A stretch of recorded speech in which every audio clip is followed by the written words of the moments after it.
ರುಚಿಯಾದ ಸಾಬುದಾನ ಇಡ್ಲಿ.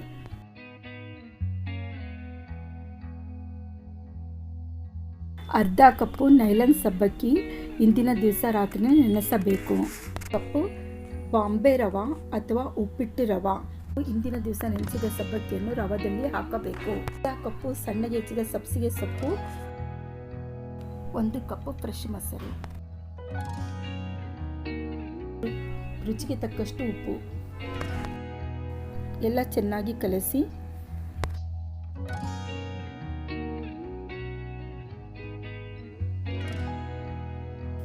ಎಲ್ಲ ಚೆನ್ನಾಗಿ ಕಲಸಿ 15 ನಿಮಿಷ ನೆನೆಯಲು ಬಿಡಬೇಕು. ಇಡ್ಲಿ ತಟ್ಟೆಗೆ ಎಣ್ಣೆ ಅಥವಾ ತುಪ್ಪ ಸವರಬೇಕು.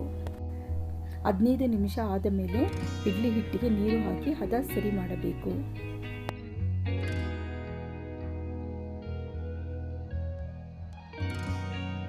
ಆ ಹಿಟ್ಟಿಗೆ 1/4 ಟೀ ಸ್ಪೂನ್ ಕುಕ್ಕಿಂಗ್ ಸೋಡಾ ಹಾಕಿ ಎಲ್ಲ ಸರಿಯಾಗಿ ಕಲಸಬೇಕು. ಇಡ್ಲಿ ತಟ್ಟೆಗೆ ಹಿಟ್ಟನ್ನು ಹಾಕಿ ಇಡ್ಲಿ ಕುಕ್ಕರಲ್ಲಿ ಇಟ್ಟು 15 ನಿಮಿಷ ಬೇಯಿಸಬೇಕು.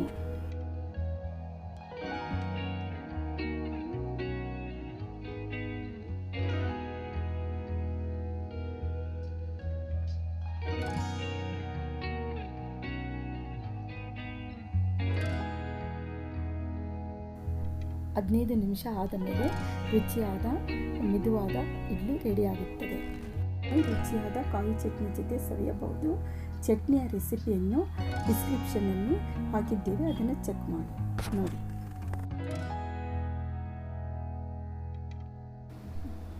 ಈ ವಿಡಿಯೋ ನಿಮಗೆ ಇಷ್ಟವಾದಲ್ಲಿ ಸಬ್ಸ್ಕ್ರೈಬ್ ಮಾಡಿ, ಲೈಕ್ ಮಾಡಿ ಮತ್ತು ಶೇರ್ ಮಾಡಿ.